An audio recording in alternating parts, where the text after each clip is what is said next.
I'm having an underwear issue. I'm trying to be less disgusting, so I bought all these, like, you know the underwear for women?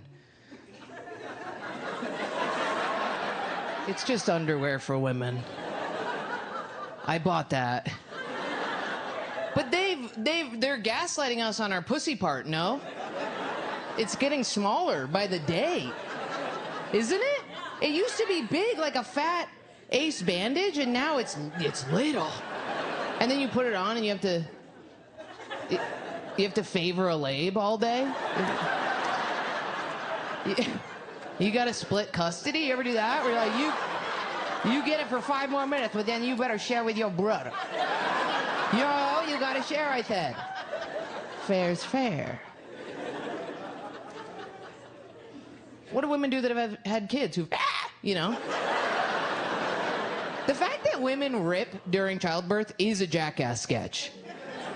The fact that your whole life your body's like, have a baby, whore.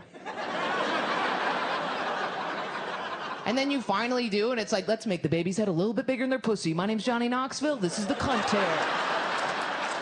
That's fucked up. Illegal. What do men have that's bad? What do you guys have that's... You know what men have that I wouldn't trade for anything? When you guys come, your feet look really stupid.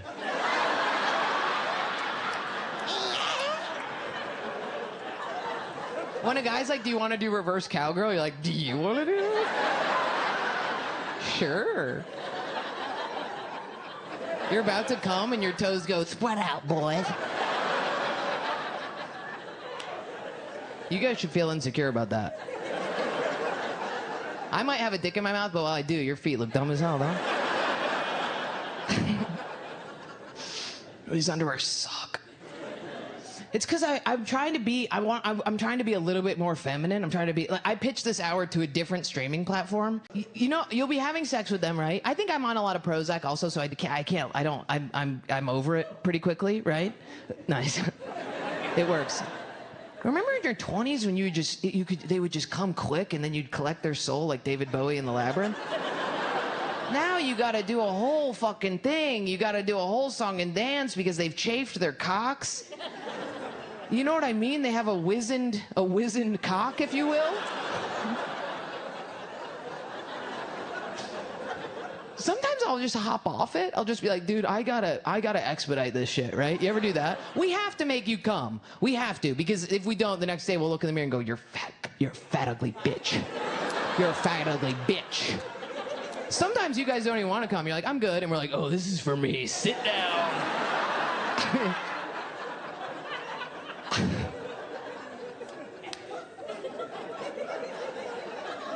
But then what I'll do, you guys have done this, where you switch over to the hand job. You're like, I'll fucking knock this out quick, dude. I'll knock this out. We've been jerking dudes off since we were, you know, whatever age makes you feel comfortable. And then you start doing that, right? And you're like, this is good. I'm doing a good job. You can see the toes, right? And then you go, okay.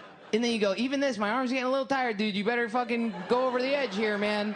And then, you ever do this where you get so tired that you hand off the cock to him? You ever do that? You try and be hot. You try and be like, I want to see you. I don't want to see you. You're not. You're really like, you take over, professor. Show me the way, sensei. And then you watch him and you're like, I've made a critical folly. Because you guys fucking get after that thing. And we're watching you, we're like, don't do it. No, let him live. Let him live. You guys fucking... Why wouldn't you warn me while I'm jerking you off? Why wouldn't you be like, hey, you don't stand a chance. You don't have nearly the torque. You can try jerking me off, but you're gonna need welding goggles, a panini press. Because you do whatever you've been doing since you were 13, right in front of us. We hide that shit. You right, and you're like, thanks, I got it from here. I like to whip and snap and bend and rip.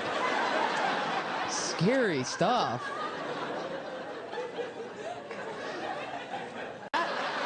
Sucked a lot of cock.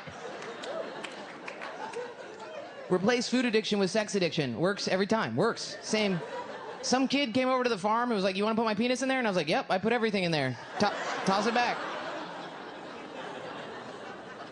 And then I was worried that I was doing a bad job. I was worried that I was blowing him wrong, right? And as I had that thought, he looked down at me, and I look up at him, and he goes, "Hey," and I was like, "Uh-oh," you know, I was like, "Oh," right? And he was like, and he goes, "You're doing a really good job." And serotonin flooded my brain, and I was like, I never have to eat again. I found out recently that this is an eating disorder. A woman confronted me after a show. She was mad about it. She came up to me and she's like, here's the deal. I'm very obsessed with animal facts, okay? Like, the one I'm obsessed with right now is, did you know that otters have a little pocket? You guys know that? Where they keep a rock? Why didn't I know it my whole life? Listen to me. They have a little pocket in their fur where they keep their favorite rock. And they take it out to open oysters, and where do they put it? Back in their pocket. Why didn't I know this? Why? How come when I was 13 and wanted to kill myself, how come there was like, the therapist was like, we're going to give you 100,000 milligrams of lithium and you won't be able to feel your hands? Why weren't they like, hey, I know life is bad, but otters have a little rock pocket. I would have lived another day. You know what I mean? Anyway, the animal fact that I was obsessed with at the time that this woman confronted me was that I thought that there were like two different types of pigs. I thought that they were like boars and pigs, but it turns out if you have an inside pig and you let it outside into the woods, it'll go from being a soft little babe pig, a little pink pig, a little pig, and it'll turn into a strong pig. Do you know this? It'll get thick tusks and long hair and thick skin, and you won't even recognize your pig. You might recognize it because you have a special connection, but. And then you let it out, it'll be outdoor pig, right? So I viewed this as self-help. I was like, yes, I'm a pig. I can go from inside pig to outside pig in 2 days. Watch me. And then this woman came up to me after the show, and she was like, I'm so glad that you brought up anorexia. And I was like, did I? And she was like, I'm currently in recovery for it right now. See? And she put her arm out, and she had thick black arm hair. And I was like, what is that? And she was like, that's what happens when you lose too much weight, is your body starts producing thick hair to protect itself from the cold. And I went, you're a pig!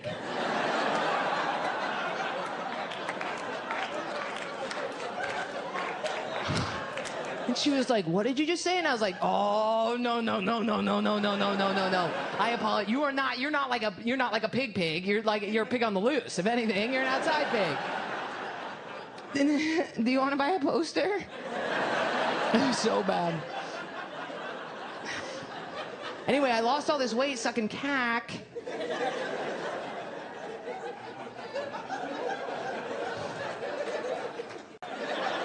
Love to laugh. Every time you laugh, your tampon is coming out a little bit more. Brutal. That's weird. Every time a woman leaves the bathroom bleeding out of her vagina, she should walk out going, blood in the hole. It should not be. And then after you get your period, that's my least favorite week. It's the best week, but it's the worst week, because that's when you become the liar. That's Gwen. Gwen, after you get your period, you lose all the water weight, right? You feel hot. You start working out again. You start making promises you can't keep. I'm never going to be like that. You talk to your boyfriend, you lie to him. I'm never going to be like that again. That was crazy. That was crazy. I'm not going to send text messages like that. I'm not going to binge eat like that. We're going to have celery sticks. No. And then like clockwork every month, wow, you're giant bag of shredded cheese, naked, 4 a.m., fridge wide open, getting shredded cheese in your pubes. You don't care. You don't care. Judging your friends save the dates. You're like, she's a whore, he's fat, never going to last.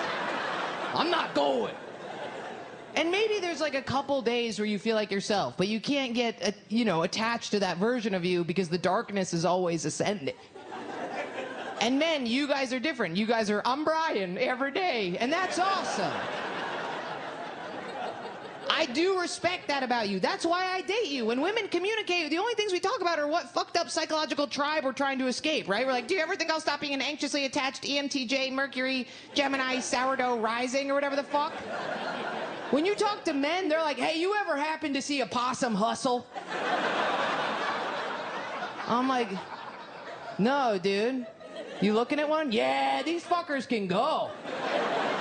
That's great. I love that. That's refreshing. But you should like about us that we're a multi-dimensional, many-faceted creature, right? Because I'm sick of my guy friends who are like, I just want to find a chill girl who's into anal. I'm like, awesome, dude, you're gay. Be gay, brother. You're a gay man. And that's great, but you're gonna have a bad time if you try and find a chill woman. We're not meant to be chill, bro. The name of our gender is whoa, man. That's not an accident. Somebody named us. Somebody went, that's a man, and that's, oh, it's biting, it's biting. We're always in our heads. We're always stuck in this fucking hell cycle. We're always thinking 9 months ahead. We always are future tripping. That's why we like getting choked out. Haven't you wondered why every other woman you fuck is like, would you actually mind killing me tonight? It's because when you cut off our passageway, all of the neuroses shuts off, and we're limited to just basic survival thoughts. Just live, breathe, don't die, and we get to feel how it feels to think like a man for 2 goddamn